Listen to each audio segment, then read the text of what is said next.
Okay, so sit with the legs straight, bending the knees if you need to, just to make it comfortable. And the hands on the floor. So this is a posture called tadasana. So a lot of our body's in contact with the floor and it can help us feel very grounded, bring us down with anxiety, just feeling grounded and the contact with the floor. And then bend your right leg at the knee and hug around that knee. You know, we can have very much self-soothing effects on ourselves by hugging ourselves every now and then, by, you know, rocking our bodies in certain ways. You know, if we knock our elbow, we have a tendency to rub it and kind of self-soothe.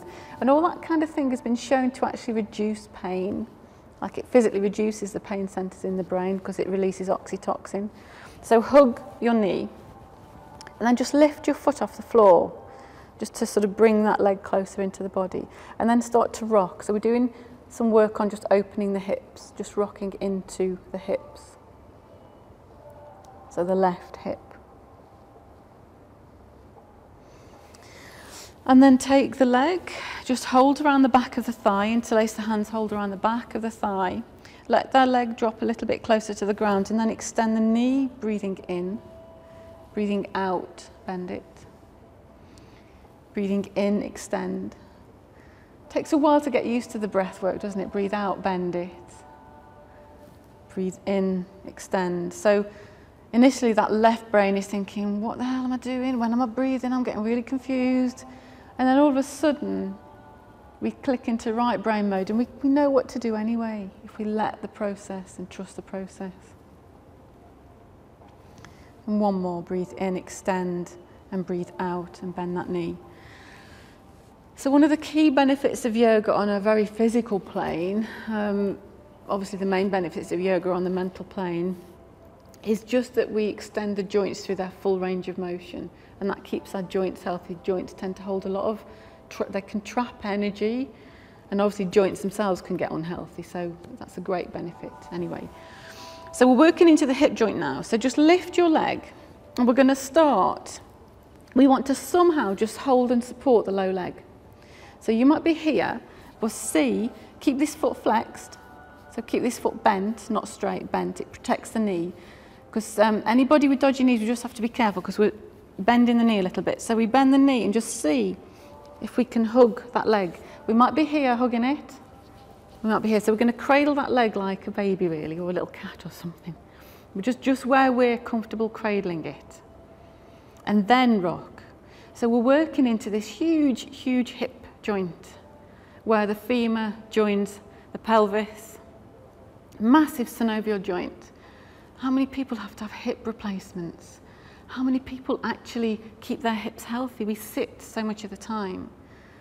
Mr. Iyengar, one of the big yogis, said the worst invention of man is the chair, the settee maybe. And then put the foot down. And then just take your foot a little bit closer into the body so that it's level with the thigh, the left thigh. And then support this knee, because we have to look after our knees. Just ease and let your knee go down and out to the right, just to where it will get. We might be here, and if you're here, support the knee with your hand. Or just see where your knee will go down to. Little by little as you do yoga, and it's not about forcing it, because if you force it, you'll hurt yourself, but little by little in yoga, that knee will extend down to the floor. If you feel comfortable, you can have a little bit of a press into the thigh, never the knee, just the thigh, see if you can ease it down and feel the stretch. So you want to be able to feel a nice stretch there. And just hold that, bringing it up whenever you need to, you don't have to wait for me. And if your knee is up here, you can just say to yourselves a little goal of something like, I am working into the flexibility of my hip flexors and my inner thigh, and will eventually be able to get my knee to the floor. So instead of saying, flipping it, there's something wrong with me, I can't get my knee to the floor, whatever it is that we beat ourselves up with, setting ourselves little goals, and eventually that happens. And then just lifting the knee up, supporting the knee with the hand, lifting that leg up. And then extending that leg out along the floor. Do you notice perhaps one leg feels a bit different now? Perhaps it feels a bit more in contact with the floor, a bit flatter. I know mine does, funnily enough. And then bend the other leg. So hug it first, so get a nice big hug going, hug that knee. And yoga is the biggest thing yoga does, I think, is complete and utter self-acceptance. So we first come onto the mat, I'm too fat, I'm too thin, I'm too wrong somehow, and yoga makes us just love ourselves for who we are, for our perfect imperfections. And isn't that a nice thought? I am perfectly imperfect. And just hug yourself. I'm perfectly imperfect. Maybe you're not there yet. And just allow the possibility of that thought. Lift the foot and just rock into the hip. A lot of people have what I call a be perfect program running. I must be perfect.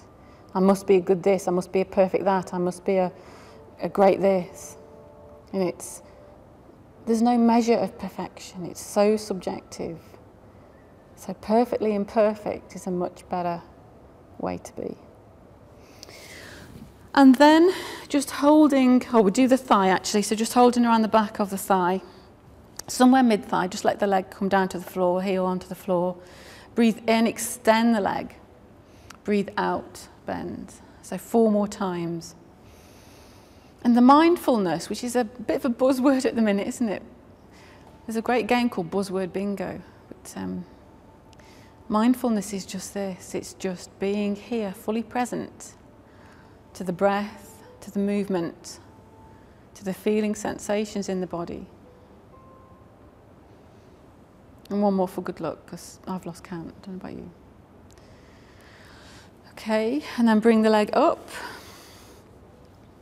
And we're going to do the cradling thing. So again, this hip might be different, because most of this is working into the hip. This side might be different. So hold and cradle that leg just where you can get it. So somehow the arms are holding and cradling the leg. It might be all the way out here. And then you can rock. Or closer in, wherever you are, just begin to gently rock the leg from side to side so that you can feel that movement in the deep hip socket. And these rocking actions are very self-soothing anyway. I mean, that's what a lot of autistic kids do. I did some special yoga for autistic kids, 7 to 11-year-olds. And some of them have these repetitive actions because they're self-soothing, because they get a lot of stress and they're sometimes in a very bad place, autistic kids. And then bring the foot to the floor. You might feel that hip working a little bit of achiness, a bit of energy going on. Bring the foot parallel with the thigh and support this knee. Allow that knee just to ease out, just to where you can get. If it doesn't reach the floor, just support it with your hand and sit nice and upright. And just allow the knee to go down to the floor. You can hold this foot if you want. And if you feel comfortable, just ease into the thigh and just have a little movement. Maybe each time you breathe out, push into the inner thigh, release up as you breathe in, just to get a stretch. You might not want to do that, but it's just to get a stretch in the hips. And then breathe in and bring that knee up. And extend the leg out along the floor.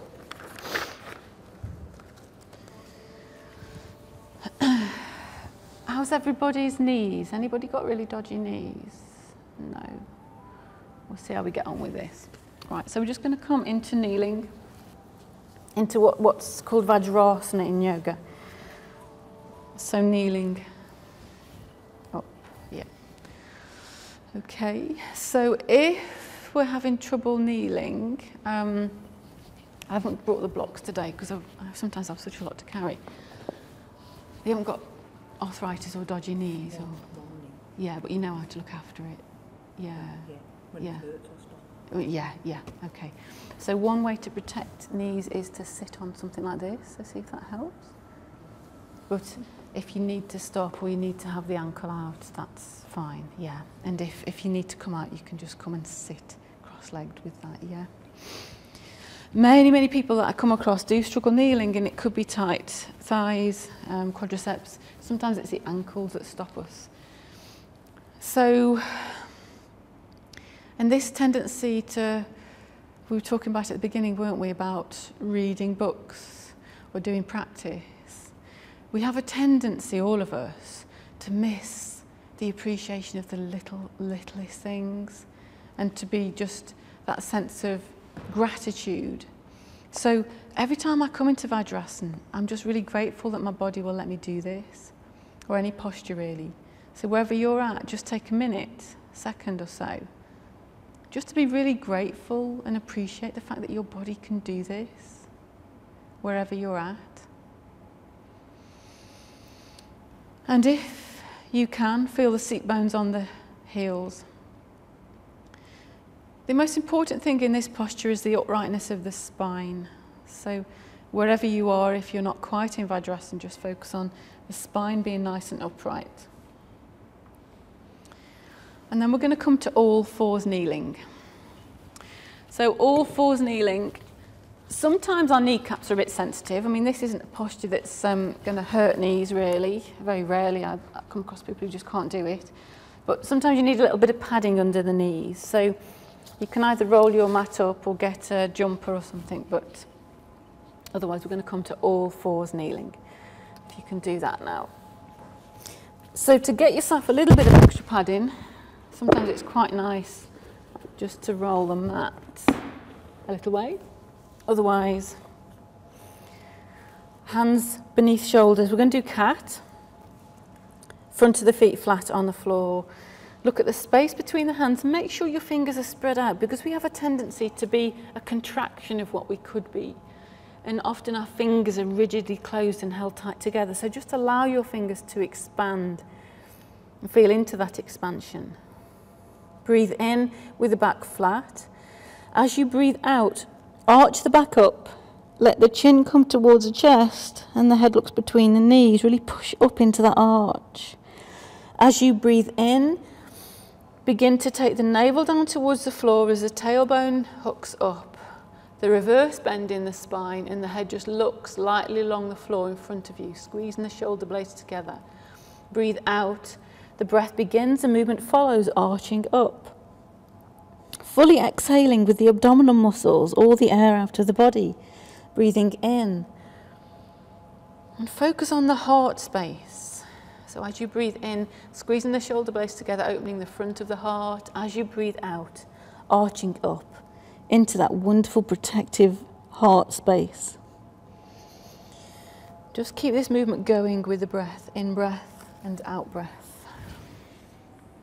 You can close your eyes if you want to. Just let this become meditation in motion, meditation in movement. Find the stillness in the movement, stillness of mind.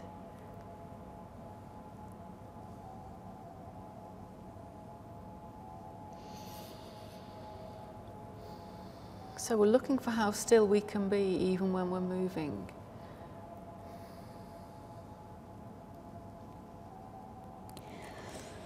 And the next time you come to breathe in, come to flat back, and then glide your buttocks down all the way onto your heels, keeping your arms out in front. See if you can take your forehead to the floor. Or make two little pillars with the hands and just rest your forehead on them. And just do what you can to what your knees will allow. Well, that's great, everyone. So we can feel a lovely extension through the spine.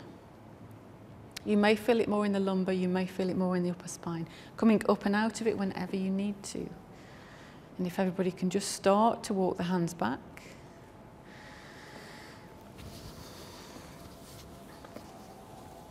Coming up into kneeling.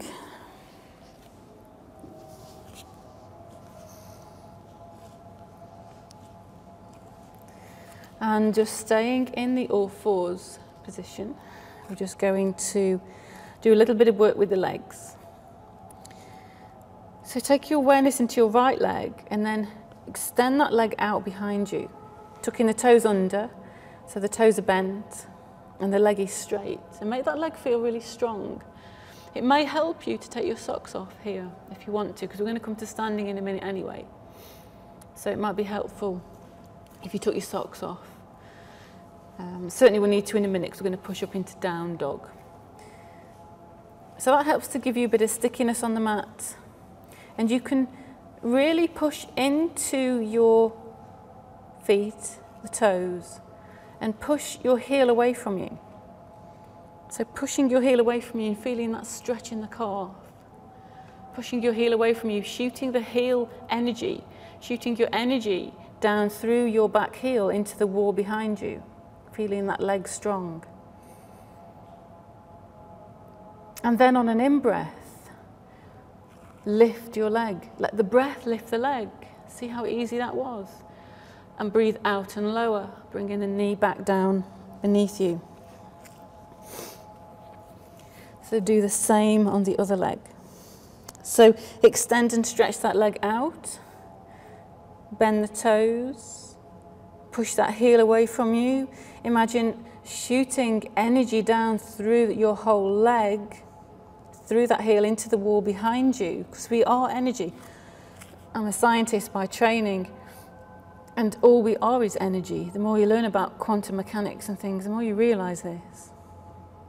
Feeling the energy in that leg, the back of the hips flat, the leg strong. And then when you're ready on an in-breath, let the breath lift the leg. So the leg becomes almost weightless.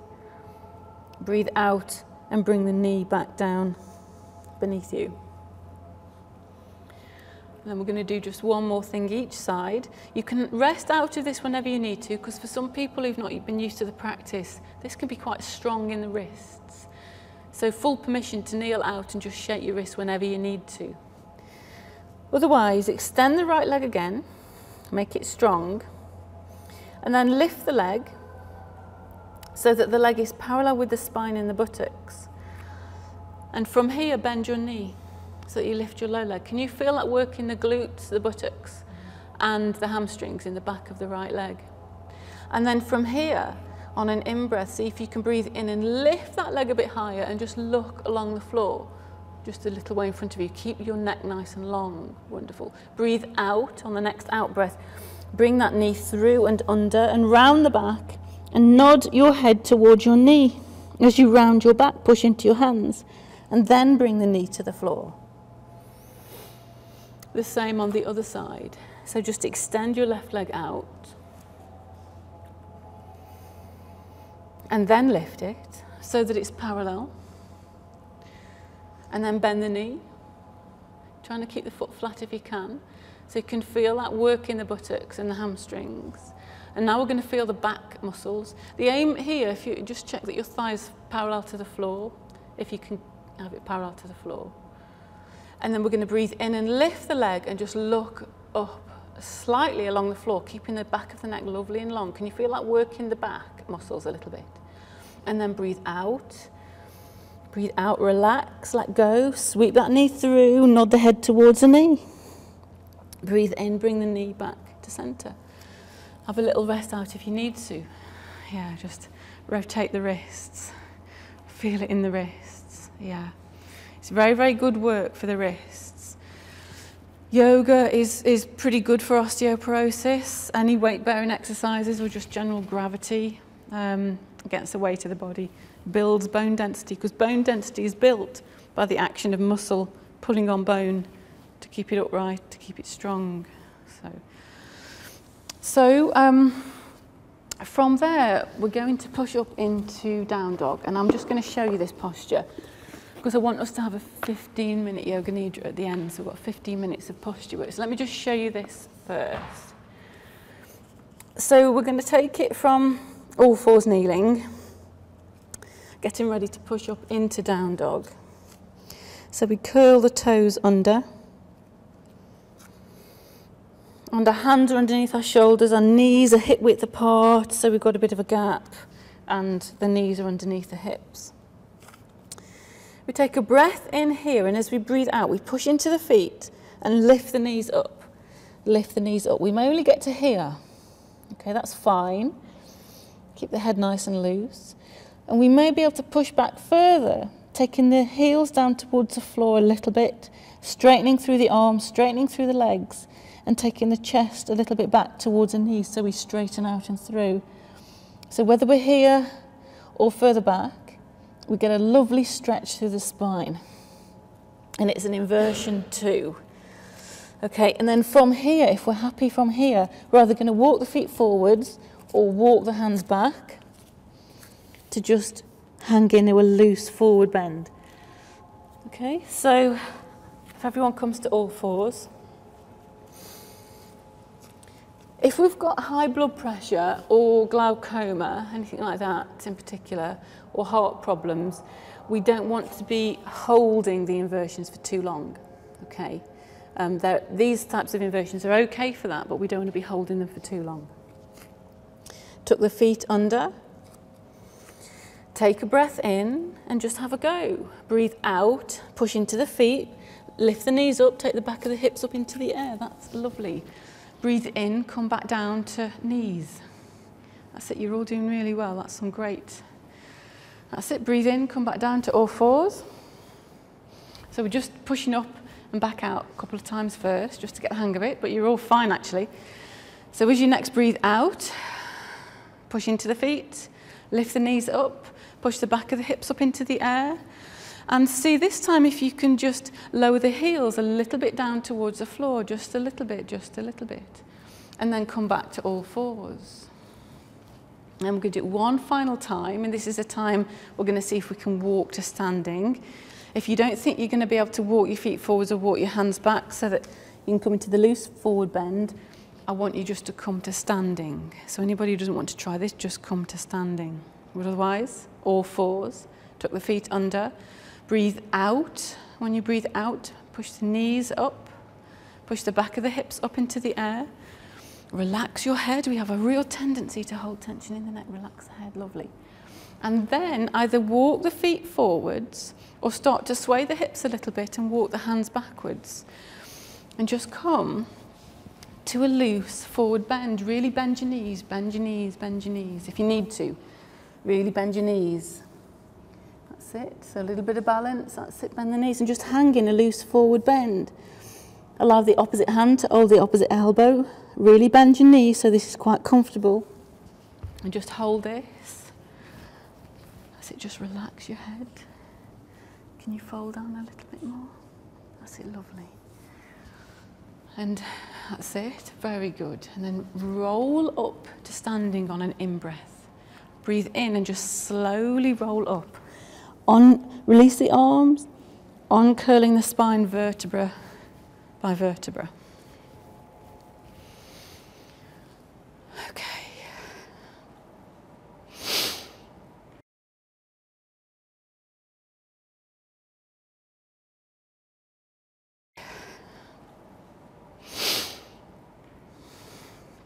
And we just notice what we notice. Notice how we're feeling now. Notice how this is now. And we just notice things. Awareness, mindfulness. And notice your feet in contact with the floor. You know, half of these things, we rush around, we rush around, we're all up here, we're all up here. And we just stop and really feel the feet in contact with the floor, feel the earth. I mean, we're on the first floor, but just feel that sense of the earth beneath you. And that phrase is used quite a lot, isn't it? Oh, she's very grounded. And what does that mean, grounded? It means this, I guess. Just feeling grounded, just feeling connected, not all up here, as the world kind of pops us out into this, but we can come back down into this whenever we want, just by where and how we take our awareness. It's all about awareness. Feet on the floor. And become aware of the arches of your feet. Feeling the two front points of the feet pressing into the floor and the back of the heels pressing into the floor. Feel that your knees are quite soft, not rigidly ratcheted back, quite soft. So you may need to bend your knee a teeny weeny bit, keeping the tailbone long. Draw your shoulder blades down and into your back. And make sure that your head is like we were doing on the chairs is lifting up towards the ceiling from the crown of the head. That's it, but the chin's parallel, that's it, lovely. And the arms just hanging loosely by the side of the body. And while you're standing here, feeling the downwards movement of energy through the feet to the earth energy, gravity, and the upwards lifting up through the spine and the crown of the head, take your awareness to just below the belly button, to the navel centre, the Tantian point, the Hara centre. All of the Eastern traditions have a name for this power generator of the body. Take your awareness to this point, just your awareness. And then as you breathe in through your nostrils, breathe in and down into this point. And as you breathe out, allow the breath and the awareness to move back up and out of your nostrils. And imagine and feel even, because it is happening even if you can't feel it. You can imagine or you can feel a sense of drawing in vital universal energy from the air.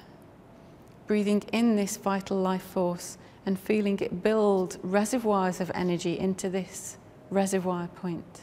So every time you breathe in, it drops another vital essence of energy into your reservoir of vital energy.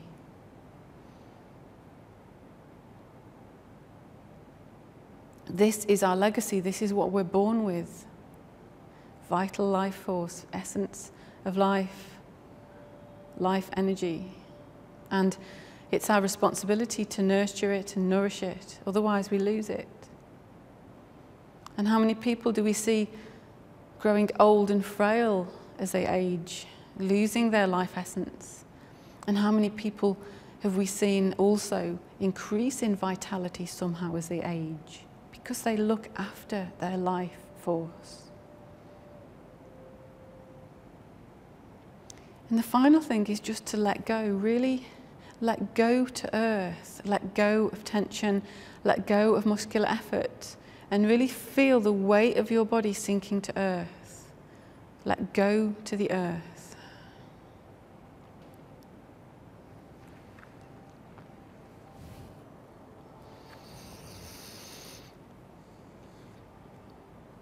And then bring your hands in front of your body, interlace the fingers. And breathe in and lift your arms up, all the way to the top. Just as high as you can get. And as you breathe out, push the hands up, turn the palms upwards and breathe out and lift up. Now this may cause your arms to ache a little bit, so we're just going to hold it. The shoulders to ache, but keep the shoulder blades down and into the back. So really drop the shoulders. Just keep the arms lifted. So that here, as you breathe in, you can feel yourself lifting and stretching up a little bit. And as you breathe out, you can just feel yourself letting go and dropping to the ground through your feet. It's a subtle awareness. Breathe in, feel a sense of lifting and energy lifting up. And as you breathe out, a dropping and a letting go to earth.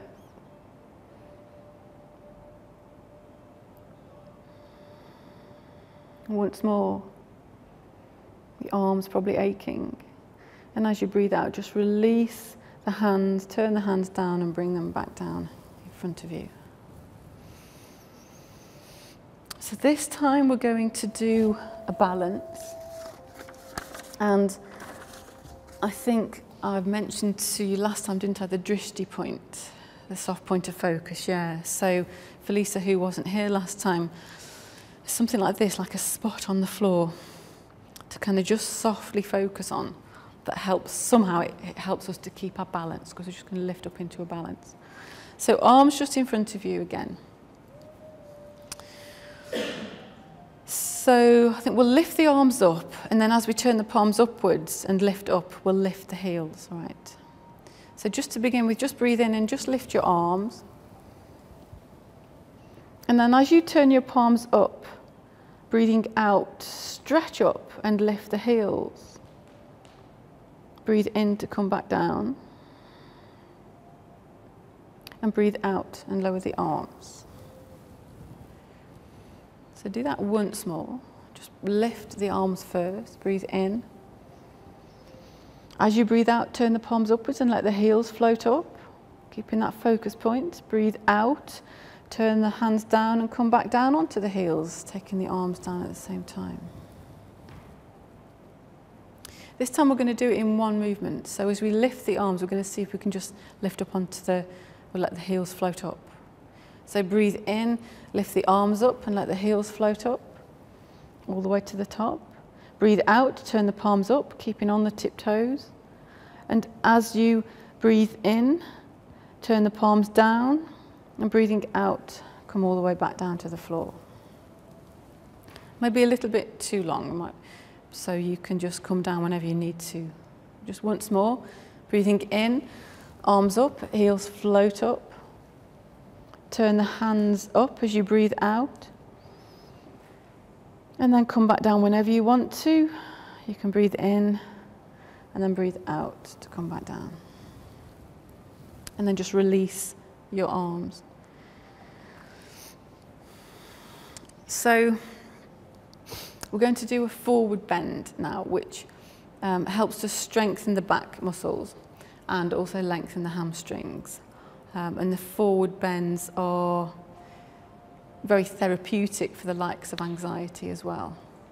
So to forward bend, we need to bend forwards from the crease in the hips. Instead of rounding the back like this, we want to bend forwards from the crease in the hips so that our backs always stay straight. So if everyone can just find the crease of the hips with the thumbs, so it's kind of where your legs join your hips.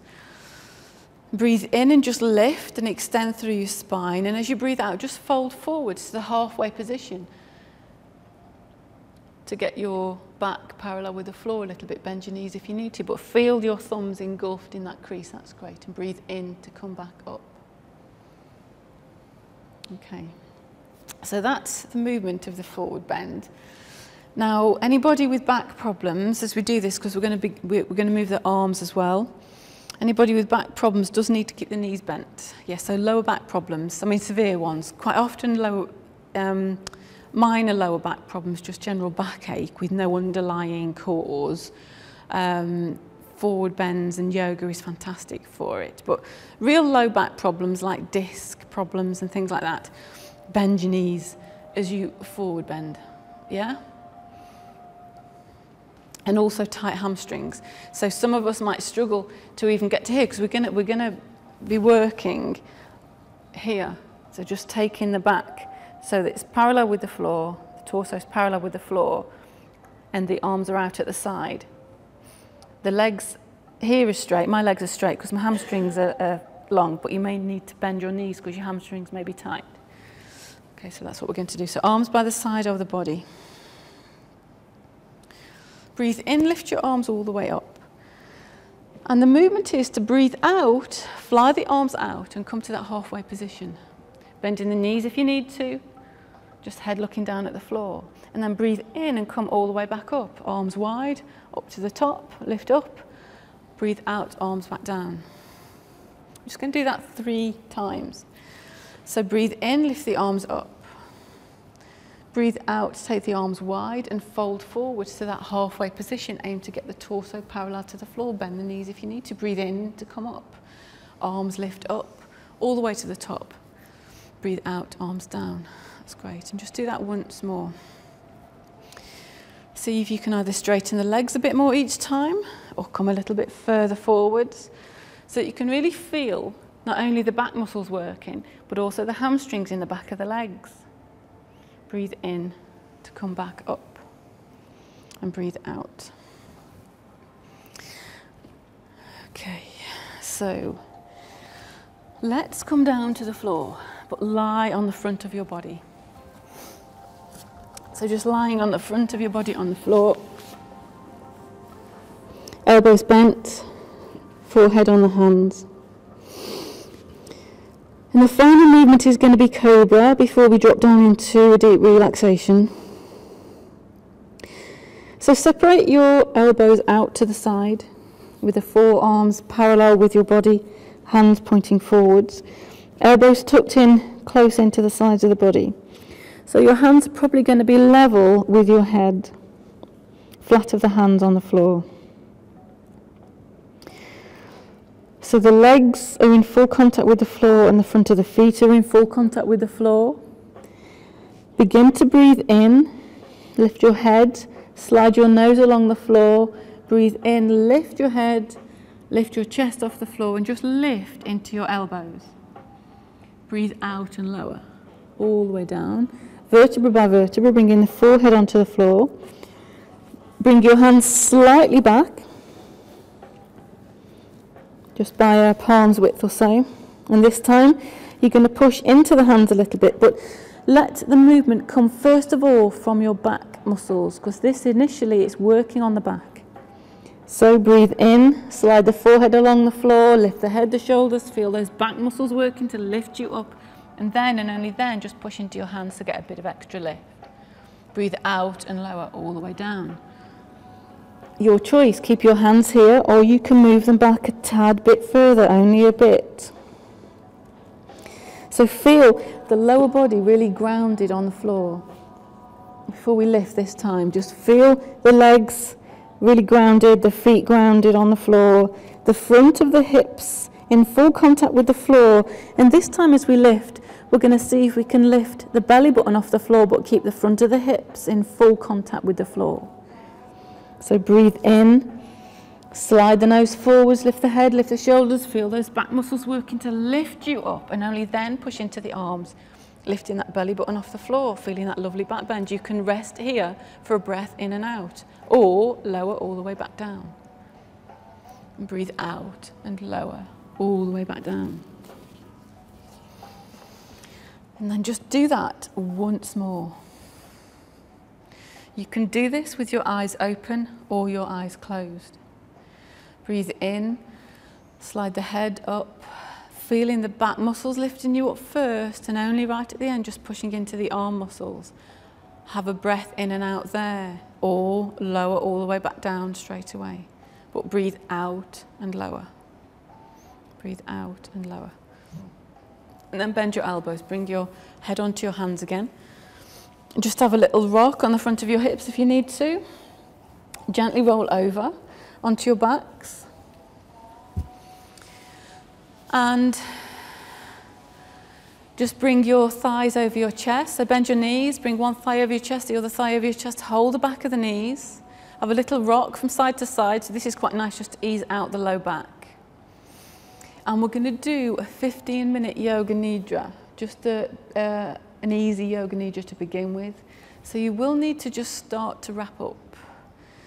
So when you're ready, you can just push yourselves up to sitting and make sure that you've got your socks, jumpers. You may even want to wrap yourself up in your coat, you know, if you've got a coat or a blanket. Or in my general yoga classes, I always encourage people to bring blankets to wrap up in the very deep relaxation at the end of the practice, because when you go into a very deep relaxation, it's surprising how the body cools down and lets go. So do make sure that you wrap up in as many layers as you need. And as we do the yoga nidra, can you see how most of you have got your backs to me? Strangely enough now. Keep your backs to me and drop your heads down onto the floor so that your legs are facing away from me. It's quite a nice way to do yoga nidra. Yeah.